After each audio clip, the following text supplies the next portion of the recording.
ایک سوال جس کا میں کبھی جواب نہ دے پایا۔ صاحب کا کہنا ہے کہ مجھے ایک چوڑیاں بیچنے والی لڑکی سے محبت ہو گئی۔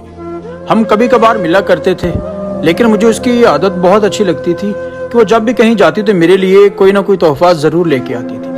ایک دن ہم ملے تو مجھے کہنے لگی میرے نال شادی کر سیں۔ میں نے مسکراتے ہوئے چہرے سے اس کی طرف دیکھا اور کہا نہیں۔ تو کہنے لگی کہ مجھے پتا ہے کہ تم مجھ سے شادی کیوں نہیں کرنا چاہتے، لیکن مجھے ایک سوال کا جواب ضرور دیں کہ میرا کیا قصور ہے کہ میں ایک چوڑیاں بیچنے والے کے گھر میں پیدا ہوئی۔ میرے پاس جواب تو نہ تھا، لیکن مجھے ایسا لگ رہا جیسے میرے پیروں تلے سے زمین کھسک گئی کہ میں اسے کیا جواب دوں۔ خیر کچھ دن گزرے، مجھے کہنے لگی کہ مجھے اپنے آبائی گاؤں جھنگ واپس جانا ہے۔ تو میں نے بلا جھجک کہا کہ ٹھیک ہے تم چلی جانا جب جانا ہوا۔ تو اس کا یہ تھا کہ شاید مجھے روکے گا، میں نے اسے نہیں روکا تو اپنے گاؤں واپس چلی گئی۔ اس سے بچھڑے ہوئے بہت وقت گزر چکا تھا۔ میرا اپنے دوستوں کے ساتھ ہیر رانجھا کے مزار پہ جھنگ جانا ہوا، تو جیسے ہی ہم واپس آنے لگے تو ہم دوست آپس میں کھڑے باتیں کر رہے تھے کہ اچانک مجھے ایک نرم ہاتھوں کی نرمی محسوس ہوئی۔ تو جیسے میں نے مڑ کے واپس دیکھا تو وہی لڑکی تھی۔ بے جھجک اس نے کہا کہ آج میری عید ہو گئی، کیونکہ آج مجھے تیری دید ہو گئی، اور آج میری ہر وہ دعا قبول ہو گئی جو میں یہاں پہ آ کے دعائیں اللہ پاک سے مانگا کرتی تھی۔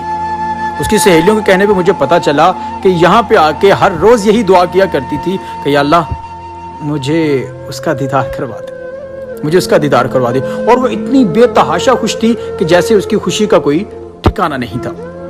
ہم جب واپس جانے لگے تو اس نے ایک بات کا اصرار کیا کہ اب تم جب یہاں تک آ چکے ہو تو اب میرے ساتھ میرے آبائی گاؤں ضرور چلو۔ میرے بارہا منع کرنے پر وہ لڑکی باضد ہو گئی کہ نہیں نہیں، تم یہاں تک آئے ہو، میرے ساتھ میرے آبائی گاؤں ضرور چلو۔ خیر دوستوں نے بھی کہا کہ چلیں اب یہاں تک آ گئے ہیں تو اس کے ساتھ چلتے ہیں۔ بالآخر ہم نے اس کے گاؤں جانے کی حامی بھر دی۔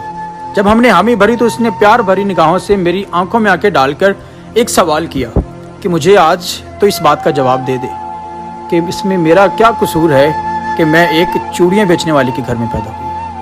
ہمیشہ کی طرح میرے پاس اس کے سوال کا کوئی جواب نہ تھا۔ میں نے اس کی طرف پیار بھری نگاہوں سے دیکھا اور کہا کہ چلو تمہارے گاؤں چلتے ہیں۔ وہ بھاگ کے گاڑی کی فرنٹ سیٹ پہ ایسے بیٹھی کہ جیسے اسے دنیا کی ہر چیز مل گئی ہو۔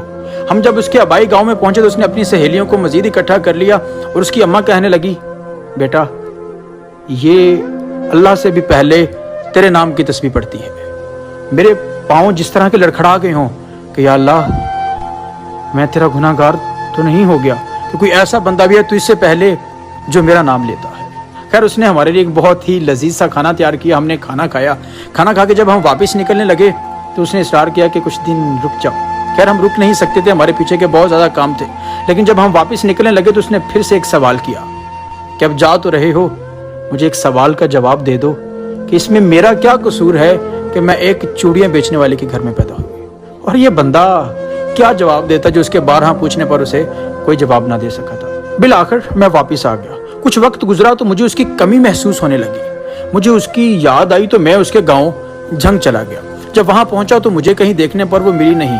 اس کی ماں سے اور اس کی سہیلیوں سے میری بات چیت ہوئی تو انہوں نے کہا کہ جب تم یہاں سے چلے گئے تھے تو اس نے کھانا پینا چھوڑ دیا تھا، وہ بہت بیمار ہو چکی تھی۔